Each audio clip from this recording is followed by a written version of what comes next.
prends des risques sur la base de sa parole. Et tu verras la grandeur de Dieu au nom suprême de Jésus. Donne-moi ton meilleur amen. Alléluia. Assieds-toi dans sa présence. Dis à ton voisin, tu as une seule vie. Alléluia.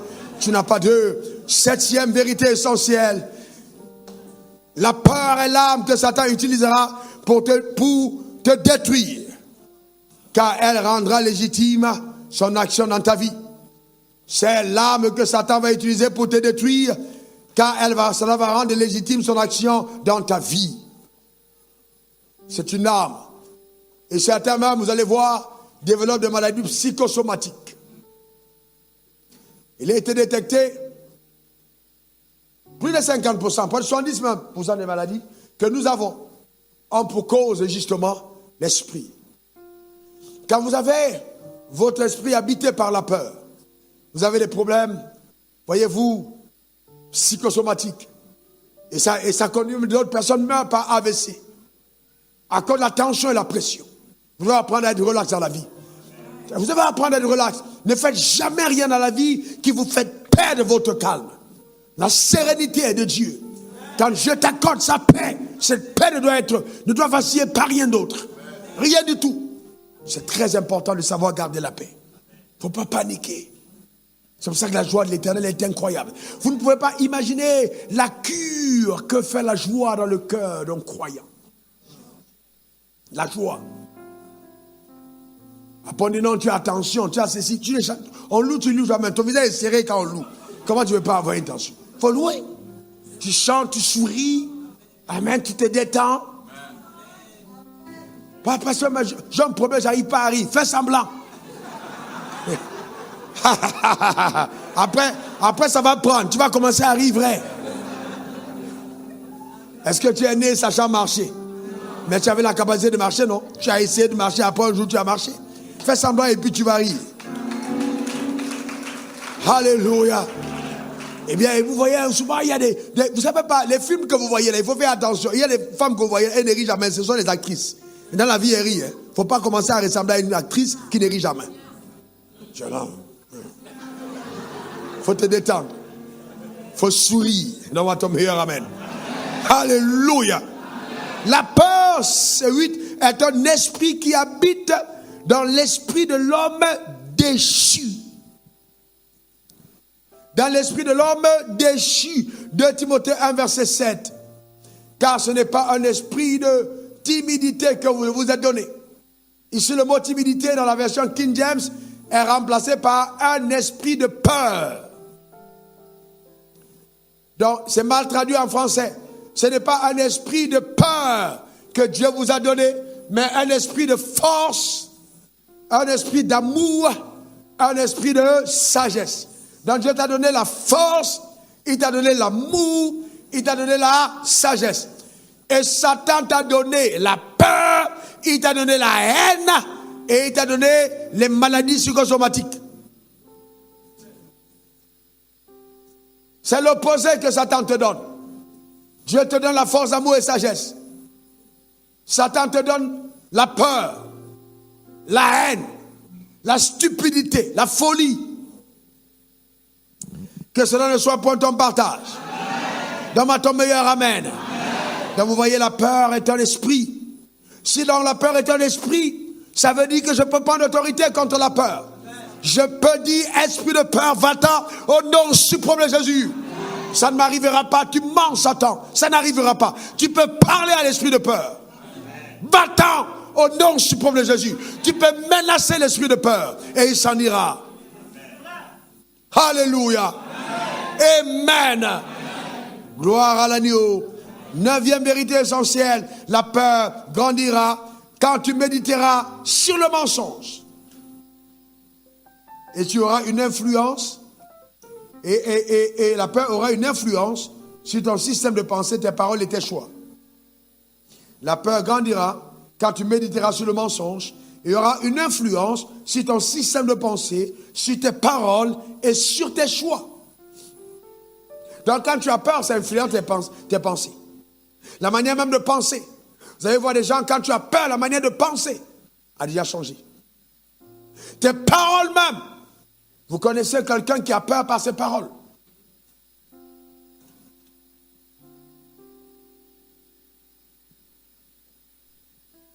Par tes choix. Il y a des gens qui viennent ici avec la dîme, par son alliance. Oh Seigneur, merci. Merci, ne me frappe pas, s'il te plaît, ne me frappe pas. Il a dit, ils donnent à Dieu parce qu'ils ont peur d'être frappés. C'est-à-dire, ils donnent à Dieu par peur. Mais comment peux-tu avoir peur? C'est pour ça que tu donnes. Ils ne donnent pas parce qu'ils ont confiance en Dieu, mais parce qu'ils ont peur. Et d'autres personnes ne donnent pas parce qu'ils ont peur. Ah bah, il me reste 200 000. Si je donne 20 000, je ne vais pas m'en sortir avec 180 000. Ils ont peur. Abidjan est devenu dur. Papa, toi-même, tu sais. La vie est serrée. C'est compliqué, Abidjan.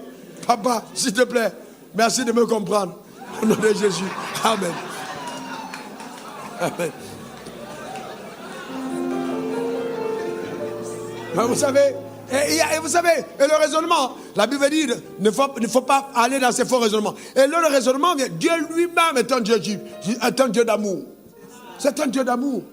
Comment Dieu peut me donner 100 millions et puis il va prendre encore 10? S'il il ne voulait pas les 10, il n'avait qu'à me donner 90, il gardait les 10 pour lui. Il prélève lui-même à la base. Et donc, ça dit à la base, prélèvement, à la base. Ce qu'il a mis à mes mains là, c'est pour moi. D'ailleurs, quand on va donner à l'église, c'est qui va prendre ça? J'ai vu le pasteur avoir un nouveau costume rouge. C'est sûr, c'est mon agent, il est de la semaine passée. Voilà les raisonnements de Satan. Voyez-vous? Et donc, ça te paraît logique. Ça te paraît tellement logique. Et tu entretiens ces mensonges. Et Satan te met dans le mensonge. Et tu as peur. Donc agis, obéis à Dieu. Et muselé par la peur. Tu ne peux plus obéir. Parce que tu as peur. Les mensonges, tu les entretiens. Voyez-vous? Tu les entretiens. Et ça peut être nocif et terrible et dangereux pour ta vie. D'entretenir les mensonges. Il faut embrasser la vérité. Il faut l'embrasser véritablement, radicalement, la vérité. S'il y a une chose qui a fait de moi et qui fait de moi ce que je suis, c'est rien d'autre que la vérité. Il n'y a pas autre chose. Il n'y a pas autre chose. Vous voyez, même les gens, ils vont acheter des habits. Ils en ont dans le magasin. Ils ont l'argent. Moi, je sors d'une tribu. Non. Non, c'est compliqué. Les gens ont le blé. Ils ont l'argent. Le gars est malade. Il y a l'argent sous le matelas. On fait une prescription médicale. 80 000. Il dit quoi? 80 000, pourquoi, docteur? 80 000 comment? Il va lui-même faire automédication. Prendre les médicaments parce qu'il faut acheter pour 3 000. Et il meurt, vous trouvez là sous le lit au moins 15 millions. Il était couché sur le matelas. Il est mort parce qu'il ne veut pas acheter 80 000. C'est authentique. Ah, il y a des gens comme ça. On a une boutique, on vend les chaussures. Tu as l'argent. Dieu t'a donné l'argent. Quand tu as donné ta dîme, ta portion d'alliance, tu as aidé les pauvres là, il y en a encore assez. On ne va pas t'enterrer avec. Dieu t'a donné toutes choses afin qu'on en jouisse. Et toi aussi. Change les chaussures de ta femme, c'est percé déjà. Ah, mais c'est là où tu m'as dit, tu n'as pas vu maman Wafo? Est-ce que tu as vu maman Wafo? Non, frère, il faut changer les chaussures de ta femme. Il ne faut pas mettre maman Wafo dedans. Est-ce que non, c'est important.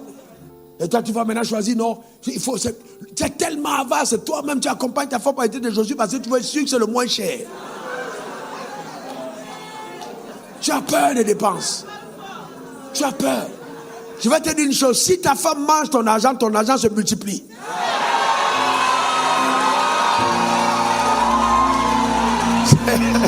Si ta femme mange ton argent se multiplie. Ça se multiplie. Sérieux. Sérieux. Ça se multiplie. Authentique. Je vais vous dire une chose. Vous savez, je vous dis la vérité. Vous savez pourquoi ça se... Mon gars, n'aie pas peur de donner l'argent à ta femme. Vous savez pourquoi ça se multiplie? Ça se multiplie parce que ta femme a été mise sous ta responsabilité. Donc, plus tu vas assumer tes responsabilités à ta femme, le ciel va t'en donner pour que tu sois responsable. Tes enfants doivent manger ton argent. Faut pas laisser les gens de ta maison qui dorment sur le même toit et on va manger ton argent ailleurs. faut faire attention. C'est comme ça que les gens meurent vite. Parce que Dieu dit, tu vas laisser tout ça et ils vont manger. Tu es trop mauvais. Faut que tu meurs. Comme ça, vous allez manger. Les autres vont manger. Faut pas avoir peur. Que Dieu te libère de la peur. Sois totalement libéré au nom suprême de Jésus. Totalement libéré. Totalement libéré. Toi-même, ton propre corps, tu ne peux pas t'acheter un beau vêtement. Ton propre corps. Tu as déjà trop gagné, frère. Non, moi vraiment, je ne sais pas pourquoi je ne suis pas dans les dépenses inutiles. Moi, je veux une chaussure de 10 000. Aller acheter une chaussure de 100 000, ça, c'est pas normal. Mais pendant que le gars de 100 000 a une chaussure, toi, tu auras acheté 13, 12. Mais il aura la même chaussure. Pendant que tu auras changé 13 chaussures. Et la chaussure que tu as là ne peut pas te garantir un certain marché. Parce que quand on te regarde là, ça va t'amener en bas. Il y a des marchés qu'on ne te donne pas encore la chaussure que tu as portée. Je vous dis authentique. On ne te considère même pas, on ne te respecte pas à cause de la chaussure. Donc Dieu te dit, achète-toi de bonnes choses, tu ne veux pas. Et il est fâché. Dieu se fâche. Parce que ton corps là, c'est son temple. Il veut que ton corps là soit bien pris. Même le coiffeur qui te coiffe, tu vas chercher les gars qui coiffent à 200. Dieu t'a donné l'argent. Faut bien te coiffer. Faut bien te coiffer. Dieu a fait toutes choses afin que nous en jouissons. N'aie pas peur, jouis de la vie au maximum. Demande ton meilleur amen. Dis encore amen. Faut pas avoir peur.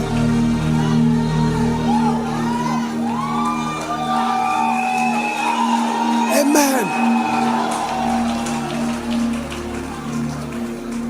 Dixième vérité essentielle, la peur te rend paresseux.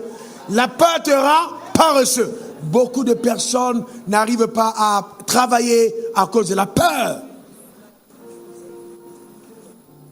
Regardez Proverbe 22, verset 13. Le paresseux dit, il y a un lion dehors, je serai tué dans les rues.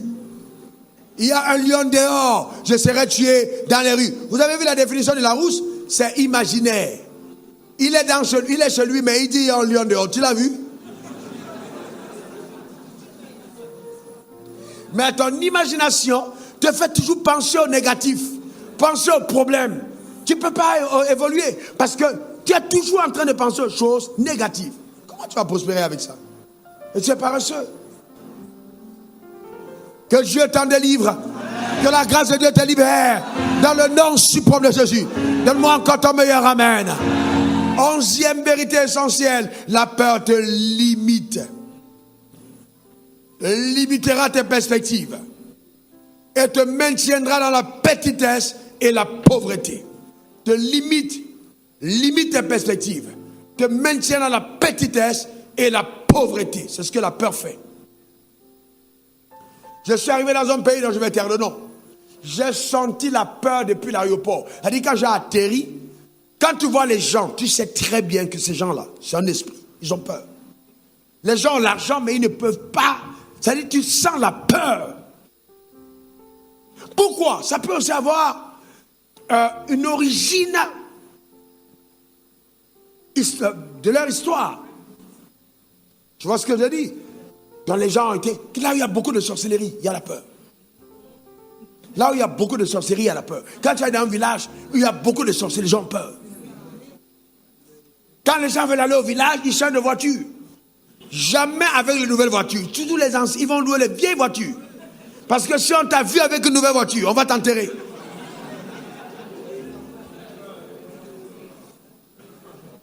C'est là où tu vois un vieux qui vient là avec son cul là, gros.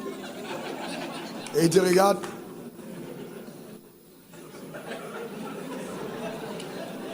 Et puis tu regardes la voiture, il vient. Tu salues mais il ne salue pas. Il regarde la voiture, il tourne. Les sorciers sont intimidants. Quand tu n'as pas Jésus, c'est compliqué. Il regarde ta voiture, il tourne. Bonsoir tonton. Il te regarde. Il tourne, il regarde la voiture. Il dit ok. Et il s'en va. Et il s'en va. C'est là toi-même tu conclus, je suis mort. C'est toi-même qui dis je suis mort. On n'a fait que regarder ta voiture. Tu dis non, c'est fini. Je suis parti, il a tourné autour de ma voiture. Je suis un homme mort. Et on te rappelle que c'est comme ça qu'on avait tourné autour de la voiture de Jonas.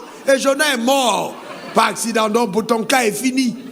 Tu n'arrives même plus à savoir comment faire, tu vas quitter le village. Frères et sœurs, vous ne pouvez pas imaginer quand on a Jésus comment c'est doux. Jésus est trop doux quand tu as Jésus dans le cœur. Tu ne peux pas imaginer comment c'est doux. Celui qui a le Christ a la vie. Celui qui n'a pas Christ n'a pas la vie. Donne-moi ton meilleur amen. C'est là où la vie de Dieu est bonne. Alléluia. Parce que ces choses n'arrivent pas aux croyants. Celui qui est en toi est plus fort que celui qui est dans le monde. Tu bâtiras ta maison et tu l'habiteras. Tu achèteras ta voiture et tu la rouleras. Tes enfants prospéreront. Tes entreprises s'étendront. Personne ne te limitera. La gloire de Dieu t'accompagnera. Aucun sorcier ne t'arrêtera.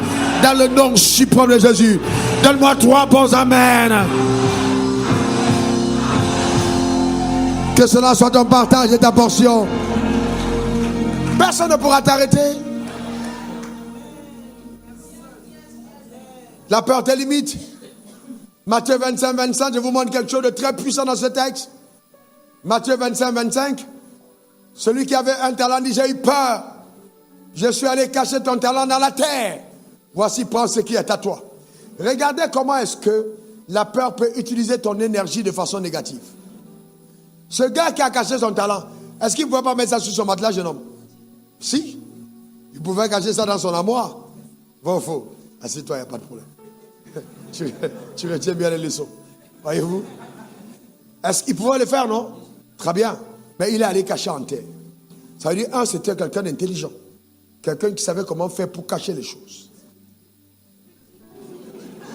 Non, il était intelligent. 2, quelqu'un qui peut dépenser l'énergie pour cacher. Il creuse, il met dedans et il fait. 3, il sait repérer l'endroit de la cache.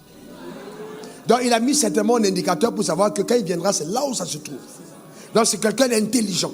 Donc, s'il a déployé toute cette énergie, il pouvait bien multiplier ce talent. Mais la peur l'a amené à utiliser ça autrement. Quand vous voyez quelqu'un qui va être diplômé de l'ingénierie, de la sorcellerie et qui atterrit par une boîte d'allumettes dans la maison de quelqu'un. C'est pas pour dire que la personne est bête, mais la personne a utilisé tellement son ingéniosité pour aller dans le mal. Même le voleur qui vient chez toi et qui franchit le portail, qui connaît comment faire pour entrer chez toi, esquivant, mais c'est l'énergie envoyée vers le mal. Le mensonge est capable de te détruire totalement, totalement. C'est pour ça qu'il faut faire attention à la peur. Ce que ça génère, c'est incroyable. Incroyable. Ça ne veut pas dire que tu n'agis pas, mais tu agis dans des mauvaises perspectives. Tu agis dans le mal. Tu vois, une belle femme, regardez dans le monde. Vous avez déjà, les prostituées sont belles. Elle n'était pas belle, tu n'as pas de client. Donc c'est un métier qui demande d'abord la beauté de la femme. Le gars vient choisir. Si tu n'es pas belle, il ne te prend pas. Donc ça veut dire que même la prostitution élimine déjà de facto les femmes qui n'ont pas une certaine apparence. Ça, vous avez compris ça? Regardez les femmes qui dansent dans les, comment on les appelle, les stripteaseuses. On les sélectionne. On les sélectionne. Elles ont une certaine forme, elles ne dépassent pas. Mais ces femmes-là peuvent épouser des multimilliardaires de la terre. Mais le diable prend leur énergie par la peur pour les amener à vendre leur corps à moins de prix. Donc elle va vendre son corps à plusieurs hommes. Il faut plus d'énergie pour faire ça que d'appartenir à un seul. Vous imaginez? Mais non, c'est le courage, hein? Tu te déshabilles devant tous les hommes. Tu ne sais pas à quoi tu as affaire. Souvent tu tombes sur une mitraillette, souvent c'est pour un petit fils. Tu ne sais pas ce que tu rencontres. Chaque jour est un risque. Mais il faut du courage. Non, ou bien c'est pas le courage. Bon, voilà. Il faut du courage.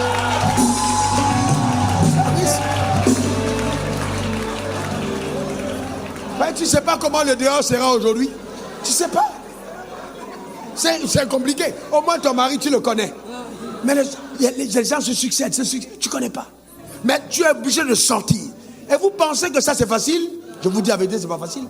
Mais cette femme-là, que les hommes payent pour avoir leur service, tu penses que si elle était venue à l'église et qu'elle est une bonne soeur en Christ, les gens auraient voyagé de partout pour venir l'épouser. Pourquoi? Parce qu'elle a une valeur qu'elle a préservée. Elle a un potentiel qu'elle a gardé, qui n'a pas été détruit, qui n'a pas été pollué. Mais tu ne peux pas imaginer ce que ça peut valoir. Mais Satan fait détruire par peur.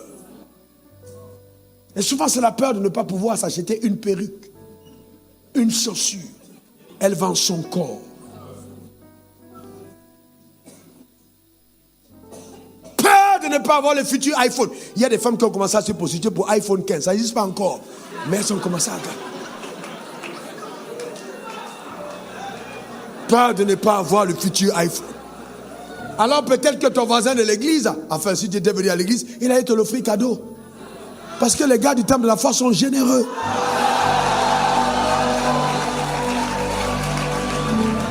Oh mon âme, bénis le Seigneur. Oh, oh mon âme. Hey. Oh, vous voyez comment les gars ils chantent, bénis, tu es généreux, hein? Oh mon âme. Hey. Oh.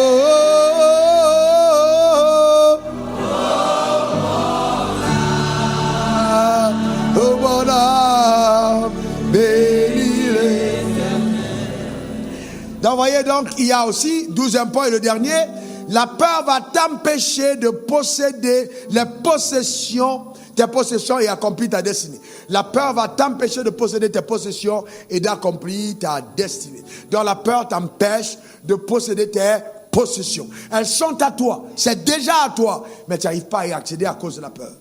Et ta destinée, tu ne la réalises pas. On y va, nombre 13, verset 33, 14 à 4. La peur va t'empêcher de posséder tes possessions et d'accomplir ta destinée. Si vous y êtes, alors on va lire le texte. Vous y êtes? Dites-moi, nous y sommes. Et nous y avons vu les géants. Ils sont partis à la terre promise. Il y a eu 12 espions. Ils reviennent. 10 donnent un rapport. Nous avons vu les géants. Enfants d'Anak, de la race des géants. Nous étions à nos yeux et à leurs yeux comme des... Comment peux-tu imaginer comment tu es aux yeux de quelqu'un d'autre? Si ce n'est pas la peur qui t'amène à avoir ce qu'on appelle un danger imaginaire. Vous avez vu un danger imaginaire. Tu imagines. Continuons. Non, continuons. Nombre 14, 1. Tous les hommes, toute l'assemblée éleva la voix et poussa des cris. Et le peuple pleura pendant la nuit. Ils ont commencé à pleurer. Continuons. Tous les enfants d'Israël murmurèrent contre Moïse et Aaron. Et toute l'assemblée leur dit que nous ne sommes pas morts dans le pays d'Égypte. Et que ne sommes-nous pas morts dans le désert. Pourquoi l'Éternel nous fait-il aller dans ce pays où nous tomberons par l'épée? Ils sont à un pas. Où nos femmes et nos petits-enfants deviendront une proie. Ne vaut-il pas mieux pour nous de retourner en Égypte? Ne vaut-il pas mieux pour nous de retourner en Égypte? Verset 4. Et il dit l'un à l'autre, nommons-nous un chef et retournons en... Alors moi je te fais remarquer un truc. C'est-à-dire, imagine le trajet, c'est comme là-bas jusqu'ici. Et la terre promise est là. Donc, et là, ils sont déjà à la porte. Les gens sont partis et ils sont revenus. Alors maintenant, on donne un rapport négatif. La peur est terrible, hein? Alors ils disent, d'abord, on désavoue Moïse. 2, Aaron, tout ça, on ne veut plus comme leader. Parce que les gars nous mentent depuis. On va retourner en Égypte. Donc, c'est-à-dire quoi? Écoutez bien, on va faire tout le trajet. On va arriver devant la mer Rouge. Et on va croire encore en Dieu qu'elle s'ouvre à nouveau et qu'on retraverse pour rentrer. Et quand on va rentrer, il faut qu'on aille se soumettre à Pharaon. Et qu'on récupère encore nos anciens boulots. Si on en a, si nos maisons sont encore vides, quand les occupe ne sont pas vides, on va squatter quelque part, que d'entrer là où Dieu lui-même a déjà préparé la terre pour nous. Vous imaginez ce que la peur peut faire? Dans le nom suprême de Jésus, je déclare que tu ne sombreras pas sous la peur par la puissance de Dieu. Au nom suprême de Jésus. Dis après moi, peur, peur, je ne sombrerai pas. Encore. Encore. Car je reconnais que mon Créateur m'a donné un esprit de courage, un esprit d'amour, un esprit de sagesse. Oui, je vais emprunter la voie de Dieu, faire sa volonté. Qu'importe l'adversité, je vivrai le schéma que m'impose la vérité. Au nom suprême de Jésus. Amen 3 fois. Assieds-toi s'il te plaît. Assieds-toi s'il te plaît. J'ai pris un peu plus de temps. Mais en 10 minutes, je te donne le condensé de comment faire pour vaincre la peur. Ça t'intéresse? J'ai pas envie de faire un culte seulement pour ça, même si ça vaut la peine. Alors, voyez-vous, numéro 1, vous allez arriver à vaincre la peur par la connaissance. La connaissance. Vous connaissez la vérité vous affranchira. Chaque fois que dans un domaine de la vie, la peur commence à naître, confrontez la peur par la parole de vérité. Et c'est pourquoi vous ne pouvez pas opérer par courage si vous ne connaissez pas la vérité. Il dit à Josué que ce livre de la loi ne se loin pas de ta bouche, mais dis le jour et nuit. Ouais, c'est alors que tu réussiras que tu réussiras. Ok? Alors maintenant, écoute-moi bien. Il dit, c'est alors que tu réussiras dans toutes les entreprises, que tu réussiras dans toutes les entreprises, c'est alors que tu réussiras. Donc pourquoi? Parce que tu as médité.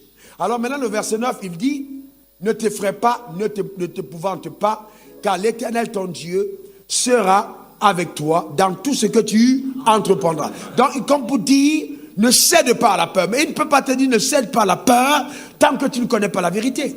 Donc, la connaissance de la vérité est un préalable pour pouvoir ne pas céder à la peur. C'est pourquoi, dans cette génération, TikTok, WhatsApp, et puis, toutes ces choses sont dangereuses pour le croyant. Si tu laisses de côté la Bible.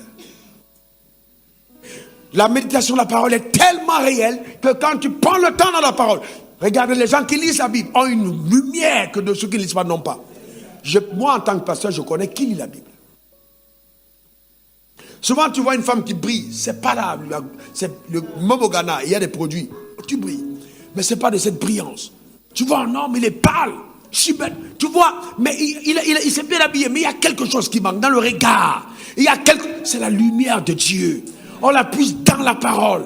Ce courage, cette force, cette énergie, c'est dans la parole. C'est pour ça qu'il faut aimer la parole de Dieu. L'homme ne vivra pas de pain seulement, mais de toute parole qui sort de la bouche de Dieu. C'est bon les prophéties, c'est bon les miracles, mais c'est mieux la parole. D'abord la parole. Aimer la parole, la connaissance de la vérité. Demande ton dernier amen.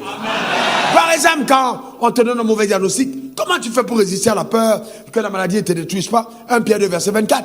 Par les meurtres issus de Christ, j'ai été guéri. C'est ça qui te donne la force. Il n'y a pas autre chose. C'est ça qui te donne la force. Le fait de confesser, de déclarer, d'affirmer ça, ça te donne la force. La connaissance de la vérité sur la santé. La prospérité, par exemple. Comment tu fais pour que tes entreprises tiennent? Jean 10.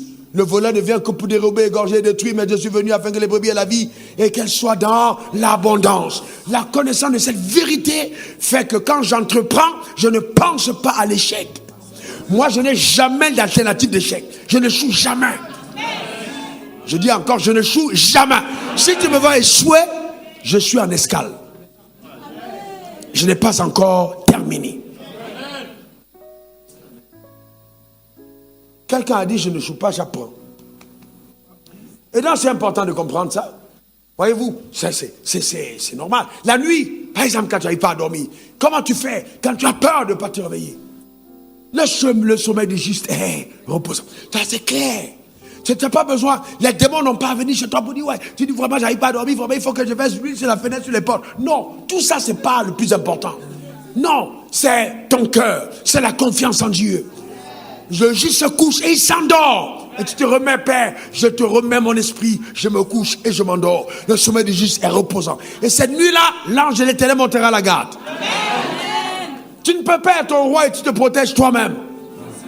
Il y a des croyants qui pensent que non, ils font le combat eux-mêmes. Feu. Attendez. Tu as chassé les démons aux 21h. Attendez, on va réfléchir. On peut réfléchir. Tu chasses les démons à 21h, n'est-ce pas? Ils ont fui, non? Quand tu dors. Il ne peut pas revenir.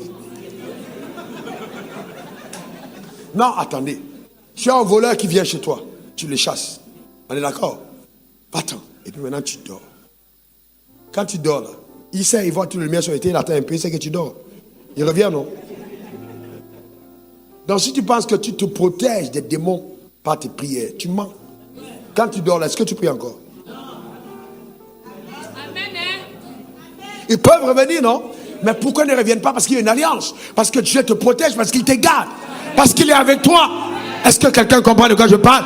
Il est avec toi. Ben, faut pas. Il y a des gens qui il chuchote. Il dort et puis il chuchote. Il est 2 heures, j'ai pas prié. Je suis mort. Satan. Il va dans la chambre. Est-ce que mes enfants ne sont pas morts? Parce qu'on leur a dit que si tu n'as pas prié à 1h du matin, Satan va frapper. À tous les 1h du matin, ils ont le réveil, ils sautent, ils commencent à prier. Parce que Satan va entrer. Tout ça, c'est pas vrai. C'est pas vrai. C'est bon la prière, mais il ne faut pas penser que si j'ai raté 1 heure, alors Satan va me frapper. Je dis ça pour quelqu'un qui m'écoute. Il ne faut pas avoir peur. Il ne faut pas avoir peur. Demande ton meilleur amen. Il faut connaître la vérité. Vous savez la peur. Je vous raconte un témoignage avant de donner le deuxième point. Je suis jeune ici à Abidjan. L'an 99-2000. J'ai ma première invitation pour les États-Unis, invité par mon grand-père spirituel Rostretro, qui m'invite à l'Assemblée générale de tous les missionnaires. Et moi, je prends la lettre d'invitation. Je n'ai pas de facture de son ici, c'est-à-dire facture d'électricité, facture d'eau, je n'ai pas de compte bancaire. J'ai aucun compte bancaire. Et je m'en vais à l'ambassade d'Amérique.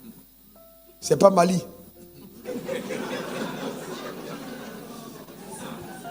Ambassade d'Amérique. Et j'arrive, j'ai pris la nuit, et j'arrive le lendemain, il y a 2 femmes. Il y a une qui est gentille, apparemment, puisqu'elle donne quand même le visa, mais il y a une, non, jamais. Non, jamais. C'est pas possible. Elle ne donne pas. Go.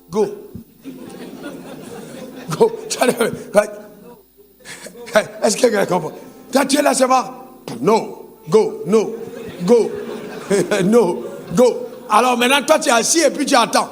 Donc, tu fais tout. Seigneur, je ne veux pas tomber sur no-go. Je ne veux pas approcher la femme de no-go. Donc, c'est là ta prière. Voyez-vous? Donc, les 2 sont là. Et il y a maintenant la dernière minute, authentique histoire. Alors, il y a 2 personnes qui sont devant rester assis. Les 2 sont devant. Et puis, ma prière est, il faut que celui de l'autre côté là, où il y a la dame gentille là, il parle vite. Comme ça, moi, c'est mon tour. Mais lui, il a tellement traîné, j'étais fâché même. Mais lui, il fait quoi là? Il fait donc, je suis là comme ça. Et puis, à la dernière minute, c'est celle de no-go là, le gars sort. Next, please. Le suivant. J'ai dit, ah là. Mais je n'ai pas dit, je suis mort. Hein? Non, j'ai seulement dit, ça va être compliqué. Alors, qu'est-ce que j'ai fait? J'arrive, elle me demande, quels sont les trucs que je donne? Elle dit, your document, please. Document. Tu understand English? I say yes. Okay. Tu entends l'anglais? Oui. Tes documents. So, ok. Très bien. J'ai dit tes documents. Vous savez, souvent, ils ont... Alors que dans la vie normale, là, vous sortez de l'ambassade, là, c'est pas... Vous n'êtes pas sûr que vous allez parler normalement. Mais la façon qu'il y a l'autorité qu'elles prennent, là. Tu vois des papas qui ont réussi dans la vie. Mais tu vois comment on est malmené à l'ambassade. C'est compliqué, hein? T'as pas de documents. Je suis en train de demander, je dis, voilà ça. Je dis, je te demande les documents qui prouvent que tu vas revenir ici en Côte d'Ivoire. Compte bancaire, ça. J'ai dit, je n'ai pas. Ma preuve là, que je vais revenir, c'est pas dans le document. Elle me regarde, j'ai dit non, la seule preuve que j'ai, que je ne reviens pas, c'est que Dieu m'a donné la parole. Il m'a dit, va prêcher l'évangile en Côte d'Ivoire, je n'ai pas encore fini la mission, je ne peux pas partir ailleurs. Donc la femme me regarde, elle n'arrive pas à imaginer qu'un jeune homme lui parle avec autant d'assurance. Elle me dit, qu'est-ce que tu dis? J'ai dit, Dieu m'a envoyé prêcher la parole dans ce pays et je n'ai pas encore terminé, je ne peux pas aller rester en Amérique.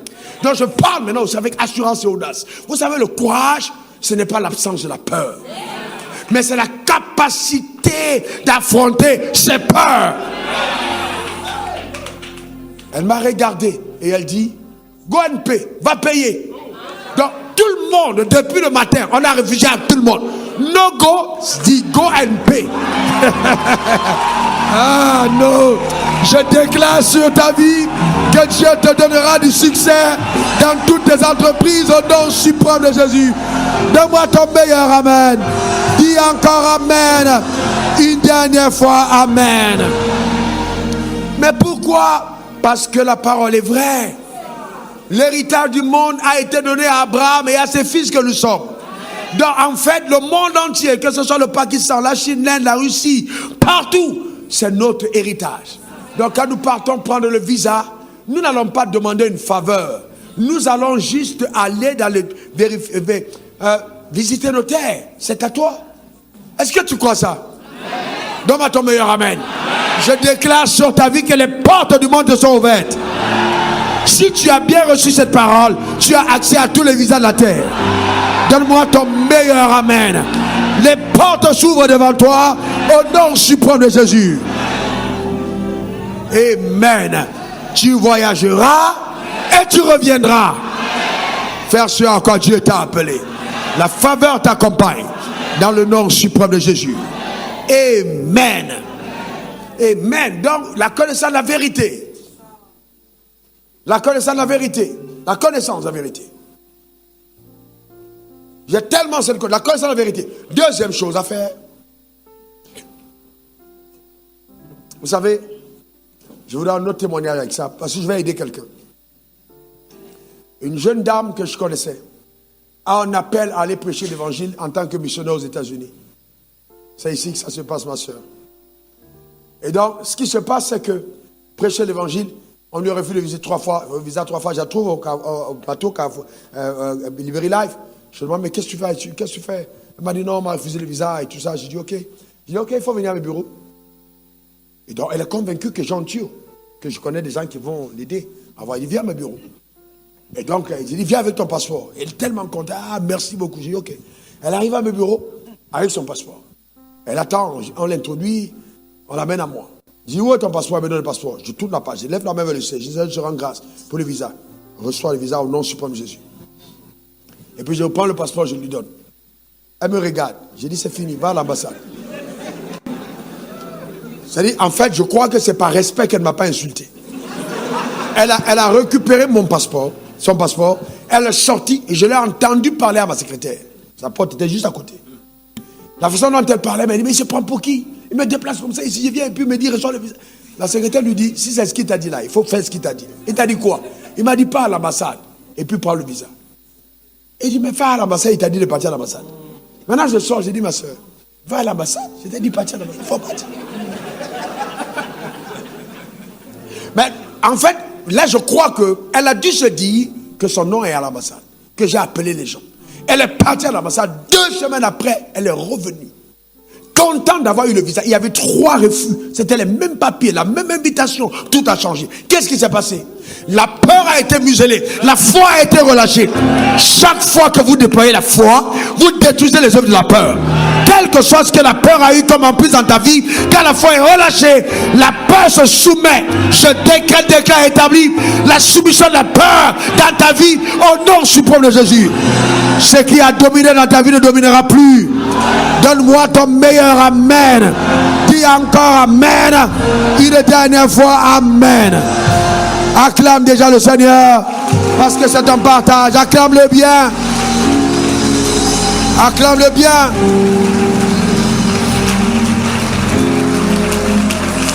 Donc, le deuxième point pour vaincre la peur, c'est faire grandir ta foi. La foi vient de ce qu'on entend. Ce qu'on entend vient de la parole de Dieu. Il faut faire grandir ta foi. Dis, je vais faire grandir ma foi. Encore. Et le troisième point et le dernier, c'est le choix. Faire le choix. Faire le choix. Tu dois faire un choix. Le choix, justement, de ne pas avoir peur. On termine avec ça. Psaume 118, verset 6. L'Éternel est pour moi, je ne craindrai rien que peuvent me faire les hommes. On n'a pas dit l'Éternel est pour moi, il me fait ne pas craindre. Non. L'Éternel est pour moi, je ne craindrai rien. C'est une décision. Dis, je me décide de ne pas avoir peur. Encore. Une dernière fois. Ésaïe 41, verset 10 à 16. Ça, c'est le must de must. Meilleur texte, incroyable. On va lire ça ensemble. 1, 2, 3. Ne crains rien, car je suis avec toi. Ne promène pas de regards inquiets, car je suis ton Dieu. Je te fortifie. Je viens à ton secours. Je te soutiens de ma droite triomphante. Voici, ils seront confondus. Ils seront couverts de honte. Tous ceux qui sont irrités contre toi, ils seront réduits à rien. Ils périront, ceux qui disputent contre toi. Tu les chercheras, tu ne les trouveras plus. Ceux qui suscitent querelle, ils seront réduits à rien, réduits au néant, ceux qui faisaient la guerre. Car je suis l'Éternel, ton Dieu, qui fortifie ta droite et qui dit, ne crains rien, je viens à ton secours. Ne crains rien, vermisseau de Jacob, faible reste d'Israël, je viens à ton secours, dit l'Éternel, et le Saint d'Israël est ton sauveur. Voici, je fais de toi un traîneau aigu, tout neuf, garni de pointe. Tu écraseras, tu broieras les montagnes, tu rendras les collines semblables à de la balle. Tu les vanneras et le vent les emportera et un tourbillon les dispersera. Mais toi, tu te réjouiras en l'Éternel. Tu mettras ta gloire dans le sein d'Israël. Que cela soit ton partage, que cela soit ta portion, que cela soit ton héritage. Dans le nom suprême de Jésus, donne-moi 3 bons amen. Que la grâce du Seigneur soit avec toi. Acclame très fort ton Créateur. Fais mieux que ça, acclame-le, ton Créateur. Pousse un cri de joie dans la présence du roi. Gloire à l'agneau. Amen. Pendant qu'on est debout, je voudrais, s'il vous plaît,